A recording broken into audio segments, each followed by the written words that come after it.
Hey everybody, thanks so much for watching. Today an unboxing of a pistol that I think is very interesting, somewhat unusual, maybe uncommon, and that is the FB Radom VIS 100. There's a lot to that name, and I'll go into detail about that in a second. But this is a firearm I first learned about by watching Graham over at GB Guns Depot do a couple videos on it. So I'll definitely link I'll post a link to his video in the description below because his video is fantastic on this. And I'm happy to finally get my hands on one and share with you guys. So just got home from my FFL, and this is, I'll probably butcher the name, sorry to my Polish friends, but Fabrica Broni, this is the VIS 100, and the box pretty much just has one number on there, and it's a serial number, which I'm excited to have a pretty clean serial number of number 600. Thought that was very neat. Again, I don't think there are lots of these guns in the market, so number 600 seems like a very interesting or cool serial number. Inside the box, you get padded foam up there, but on this side you get your warranty card with all the information there. This was manufactured in 2023, and the serial number again is number 600. Let's see what else is in here. If I can open this up. Lots of plastic bags, it seems, inside here. This is my warranty card, as well as my owner's manual, and it is in English, so very cool. You also get two magazines. One's inside the firearm, and you have a second one here. These are extended magazines. The standard capacity is 15 rounds. This is 15 plus 2, so we'll look at that in a second. You get a nylon brush, nylon rod, and a brush as well. And you get a couple of other side panels. And I hear these are harder to change out than you would think. And then you get tons of optic options, lots of optic plates. They feel metal, with the tools and screws to install them. So that's what comes in the box, along with the actual firearm. So I'll set everything else aside, so we take a look at the VIS 100.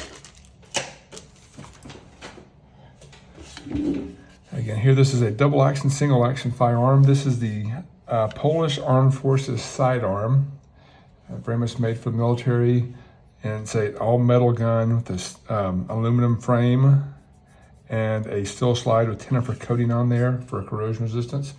But just a fantastic looking gun at first glance. Now, one thing that the civilian version has that the traditional military model does not have, it's two things actually. One is the optics cut. I don't believe the military version is optics cut. And the civilian version comes in a series of colors. Black actually was not available when I purchased this, but they have many, many different colors you can choose from. And I chose the blue. They also have a very nice green one. I thought this kind of looked like an Eastern Bloc type color that was very interesting. So the civilian versions of the VIS 100s all come with optics cuts and different color options if you so choose. You can also get it in black. Now, I talked about the name, and so FB VIS 100 is the name of the firearm. And FB is the name of or the initials of the people that make the firearm, Fabrica Broni. They've been making guns for a really long time in Poland, and they made what is many consider to be one of the best guns of World War II, and that is the FB 35. Now, FB VIS 35, actually, VIS is on here, was originally WIS, which was the initials of the people that invented the gun. But the Polish services changed it to VIS, which is Latin for strength. So that's where the word VIS comes from. So FB, VIS, and then 100 marks the 100th anniversary of Polish independence. In 2018, when this gun was first launched, it was the 100th anniversary. So they took homage to the VIS 35, which was used in World War II, and updated it to the VIS 100 to kind of mark their centennial or the Polish independence, so 100-year anniversary. This is not really like the VIS 35 because I believe that's a single action only, kind of a Browning high power type firearm, where this one's double action, single action. So that's all about the name. And you can see the VIS 100 on here. And again, the M1 is a civilian variant, which does have different colors and the optics. I don't know about the sights on the military version. This does have a very interesting sight picture with these these green dots in the back and the bright red sight up front. So that looks very easy to see. So it's got a 4.3-inch barrel and it's about 7.8 inches long overall. Weight is, oh my gosh, I didn't write the weight down. I say it's about 26 or 27 ounces. I should have looked that up. I'll try to post all the specs in the comments. Again, capacity is 15 plus 2. So it comes with 2 extended base plates here. And you can see metal mag. Normal capacity is 15, but they put a plus 2 on here. I should also note, I bought this from Arms of America. They're one of the 2 importers. I think Atlantic Firearms also imported some, but Arms of America out of Texas is the people I dealt with, and you can see their import flag here on the bottom of the firearm.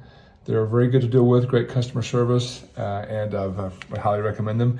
If you're looking for a VIS 100, again, don't know how many of these are made, but they're definitely not common. Let's see. Again, lots of features on here. I talked about this top already with the cool sight picture. Again, the rear sights look awesome. That bright front post, a really good sight picture. Pretty clean top up here. And again, there's a close look at the optics mounting system. I probably will not put an optic on here because I'll never match the color back to the slide. Again, they do have different slide color options if you look at Arms of America's website. Interesting how the guide rod extends a little bit past the front of the firearm.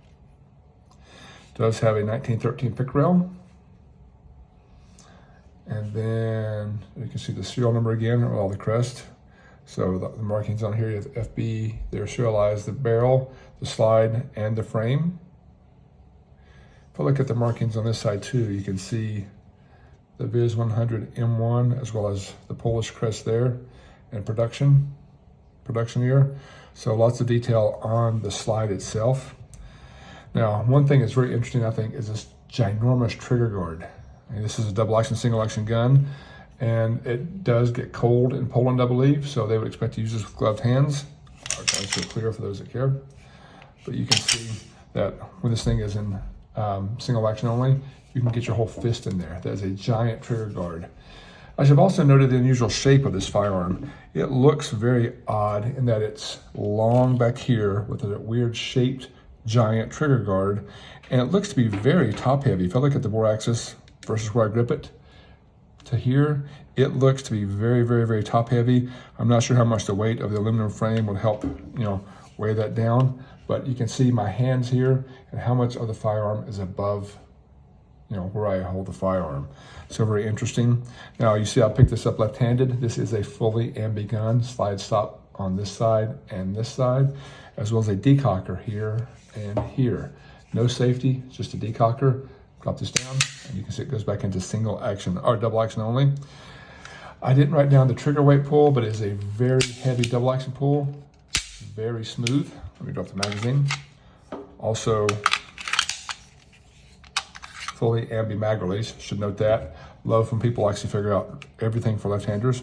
But the single action pull is got a small bit of take up there, as well as a clean break. Reset is long with some take up and a clean break. Reminds me a whole lot of a SIG 226 trigger. Again, this is designed for military purposes. It's not a hair trigger. You definitely will know that you're going to pull the trigger when you pull it, so no surprise there. Now, I did mention this is fully ambi. One thing I think is interesting is the fact that it is ambi, but if you're a left-hander, when you grip the firearm, your hand goes right here where the trigger bar is pulling back, or the action is moving. So if I'm dry firing this, I feel that moving on my hand right there. So don't know if that would affect anything, but that is one thing I noticed that for lefties. For righties, it's no big deal. Support hand will be on this side, although your trigger finger may feel it. You can definitely feel this movement on the outside no matter how you do it. So that's one thing to note. Again, here's a good look at the texture on the grips. Again, the FB logo there again. Again, I read these are very hard to take off. I'm not going to attempt it. I think it feels good like it is. I would think just take these screws out. But I assume you have to do something with this decocker as well. So I'm not sure on this side, maybe not on that side. And these feel kind of a polymer with aluminum and steel. I think that they did a great job of the finish on this firearm as well. I'll take a quick look inside too before we're done. Normally, when I see this kind of takedown lever, I know you have to pull the slide to the rear and cycle it down, but you can see the notch is already here. So to take it down, you just have to ensure that the magazine or the firearm is empty, no magazine, and then you can just rotate this down. It's stiff, oh, and that pops right off. And inside here, we'll take a look at the gun. This thing is bone dry. Sometimes you get these firearms from the factories and they're slathered and stuff. This one definitely needs to be lubricated before we do anything with it. So that's the look inside. Looks like the machining feels really nice in there.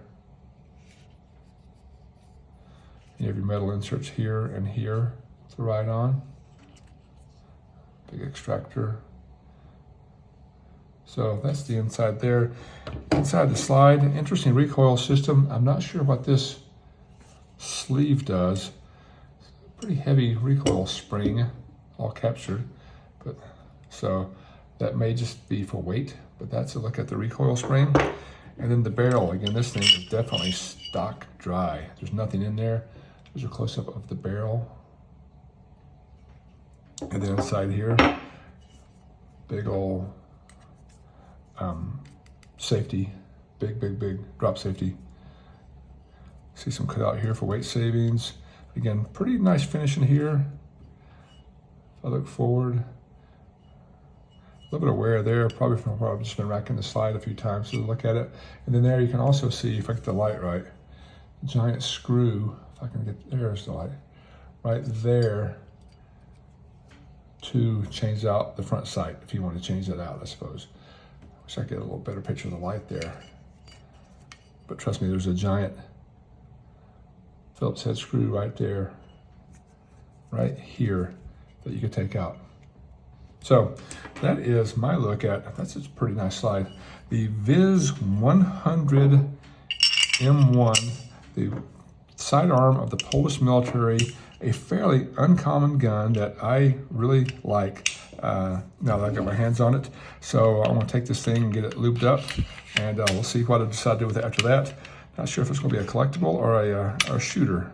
We'll see. If I can get it back together, I should try that first. There it goes. So there's reassembly, and again, you can see that piece moving there.